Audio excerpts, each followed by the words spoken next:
Hello and welcome back to a new episode for the conversion of Lifeboat Hygge. I'm not sure you can see on the windows, but it's raining today, so I'm definitely inside today. You may also notice that I've taken all the foil off the windows because it's not working the way it should do.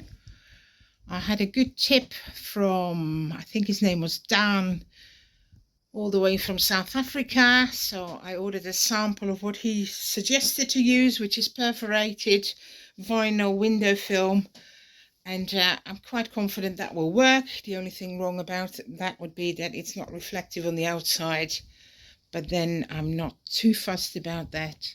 I just want something that sticks and doesn't bubble up horribly.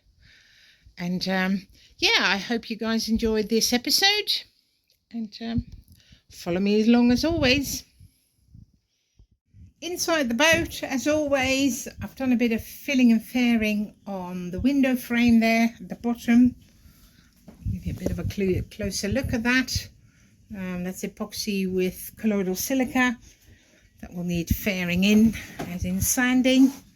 But what I'm doing now, which is not a nice job, and not a small job either, is clean out the bilge under the engine. There's a bit of oily stuff in there, as my prop shaft is lubricated by oil, and you might know that a prop shaft usually leaks just a drop every so often, so a bit of oil came with it. That's why it looks a bit horrible.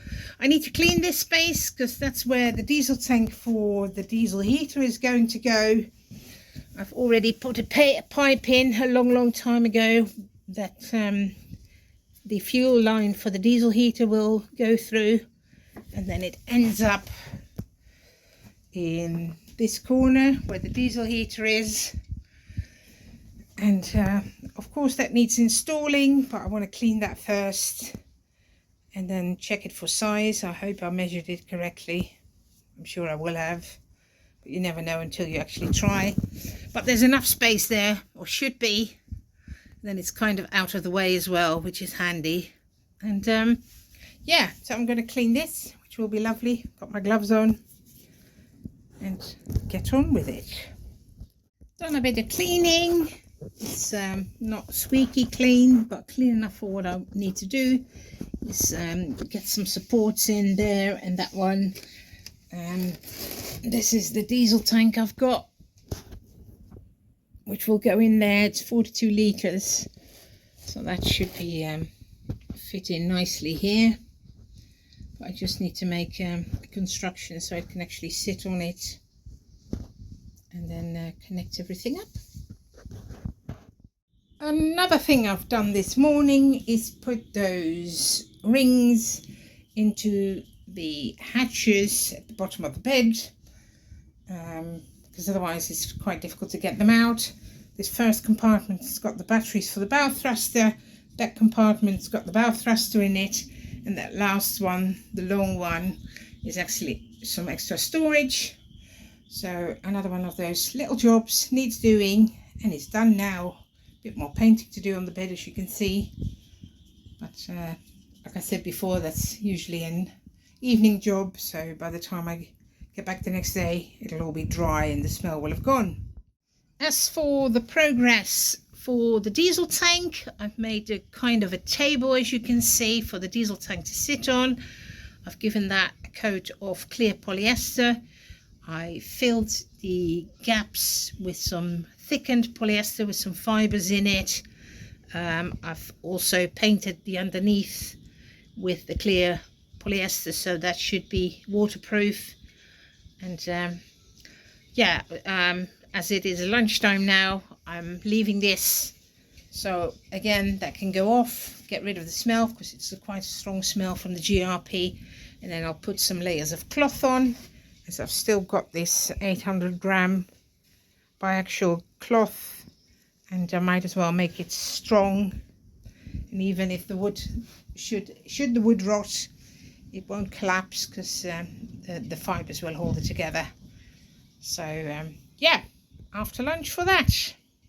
The next step for this job is done. I've put 2 layers of the 800 gram cloth on there, the GRP. That needs to go off. Then I can trim the sides because they will be like needles, those edges, and then the tank can go in its space. And that's another one of the not so small jobs done. And I'll put the steps back now because like I said, this will have to go off first, then it can be trimmed, ready for some paint and installation of the actual tank. So this is how far I got with the diesel tank for the diesel heater so far. It's sitting there quite nicely, and one of the things I will have to do, which I will have to do anyway, is get this flange off, give it a slight turn so the ouch and the breather for it point in a different direction, because like I said, this pipe will have the diesel fuel pipe in it, so it would be handy if it doesn't have to do 2 90-degree bends but just comes out sideways and go in there. Quite happy how that looks and how that turned out. So yeah, I need to finish that off, make sure the tank can't move, so whether I put a kind of like a ratchet strap on there or something else, I'm not quite sure, but I'll figure it out. And happy to get that out of the way, because you can imagine that tank inside the boat was kind of in the way, and now it's found its place. That's one thing less to move around when I'm doing other things. Another one of the small jobs on the list is putting some rubber on the steps that will go on to the engine hatch as well. And that's one of those nice, quick, looking good jobs. I will have to paint around it because it wants to be green. But again, another job ticked off the list.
Diesel tank all prepped. I didn't use the outlet because of this thin pipe. I drilled a hole where there was another opportunity to put the pipe in anyway. There's a weight at the bottom of this pipe, so it'll sit nicely on the bottom of the tank. And the other one I'm going to use as a vent, filler cap of course, which makes sense. And this other one would be if you wanted a gauge in there, but I'm not too fussed about that. It's easy enough to keep an eye on. So that can go in when the paint has gone off on the little table, as it were, that I made for it to sit in the engine room. Another thing I've done is put some rubber anti-slip on the steps. Like you saw me do, I'll take you to the forward cabin because the walls are near enough done there. Got those last few bits in. The other side was already looking very good, and it's coming together nicely. I hope you enjoyed this episode. If you have, please like and subscribe. Leave me a comment if you want, and hope to see you on the next one. Bye.